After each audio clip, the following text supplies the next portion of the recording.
साहब साहब कुछ खाने के लिए दे दीजिए साहब। ये तो मेरे पापा की आवाज है। पीछे हट बुड्ढे। उज्जवल, ये तुमने क्या किया? उनकी उम्र तो देख लो, उनको चोट लग जाती तो। साक्षी हमें लेट हो रहा है, जल्दी चलो। ऐसे कैसे चले? पहले सॉरी बोलो। अंकल जी आप उठिए,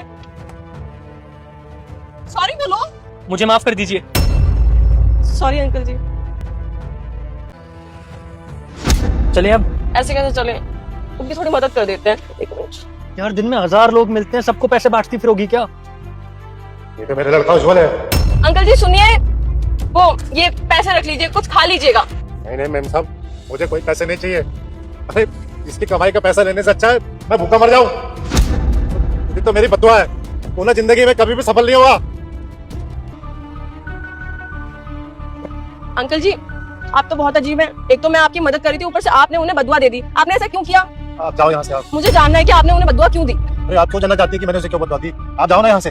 मैं इसलिए जानना चाहती हूँ क्योंकि मैं उसकी होने वाली बीवी हूँ। मेरा पूरा हक बनता है उसके बारे में सब कुछ जानने का। आप प्लीज मुझे बताइए। उसकी होने वाली बीवी हो तो तुम्हें पूरा हक है उसे जानने का कि मैंने उसको बदुआ क्यों दी है। आज से कुछ साल पहले मैंने उसको शहर भेजा था पढ़ाई करने के लिए।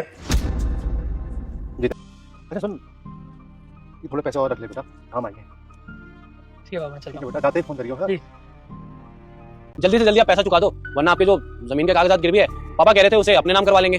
अरे नहीं नहीं बेटा, ऐसा जुल्म मत कीजिए। एक जमीन ही तो है हमारे पास, उससे गुजर बसर हो रहा है। ऐसा जुल्म मत कीजिए। बहुत दिनों से फोन लगा रहा हूँ, उज्जवल फोन उठाता भी नहीं है। कहीं किसी समस्या में तो नहीं फंस गया है। एक काम करता हूँ, शहर चला जाता हूँ, उससे मिल भी लूंगा और पता भी लग जाएगा कि उसको क्या दिक्कत हो रही है। तो उसने मेरा फोन उठाना बंद कर दिया था। मैं उसे ढूंढते हुए शहर में आया, मैं दर दर भटका। अरे लोगों ने मेरा सामान चोरी कर लिया, मेरा फोन चोरी कर लिया, लेकिन इसने मेरी कोई खोज खबर नहीं ली। अरे गाँव में हमारी जमीन का जाली जमींदार है। अब देखो ना, मैं सड़क पर मारा मारा फिर रहा हूँ, खाने के लिए तरस रहा हूँ। मैं सोच रहा बेटा पढ़ लिख के बड़ा आदमी बन जाएगा, अच्छी नौकरी करेगा, इस बूढ़े बाप का सहारा बनेगा। लेकिन मेरा बेटा तो देखो कैसा निकला, मुझे पहचानने से ही इनकार कर रहा है। देखो ना। अंकल जी आ जाइए। साक्षी तुम इस बुड्ढे को क्यों लेके आई हो हमारे घर में? तुम्हें पता है ना कितनी बदुआ दी थी इसने मुझे, फिर भी तुम इसे लेकर आई हो। अरे वो उन्होंने गुस्से में बोल दिया था, अब सब कुछ ठीक है। और तुम्हें पता है इन्हें ना सारा काम आता है, और ये यहाँ पे फुल टाइम काम करेंगे तो हमारा काम कितना आसान हो जाएगा ना। यार तुम नहीं समझ रही हो, ये इंसान मुझे इस घर में नहीं चाहिए।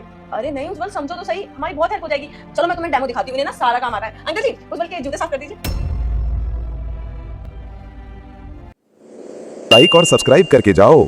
जैसे ही तुम इसे अपने 3 दोस्तों को शेयर कर दोगे, तुरंत हमारे बिगड़े हुए काम सफल होना शुरू हो जाएंगे।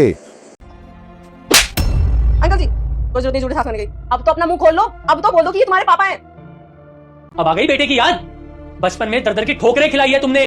उन्होंने पैसे उधार लेके तुम्हें दिए ताकि तुम पढ़ लिख के कुछ बन पाओ। तुम्हारी वजह से उनका घर बिक गया और तुम कह रहे हो कि उन्होंने तुम्हारे लिए कुछ नहीं किया। शर्म करो।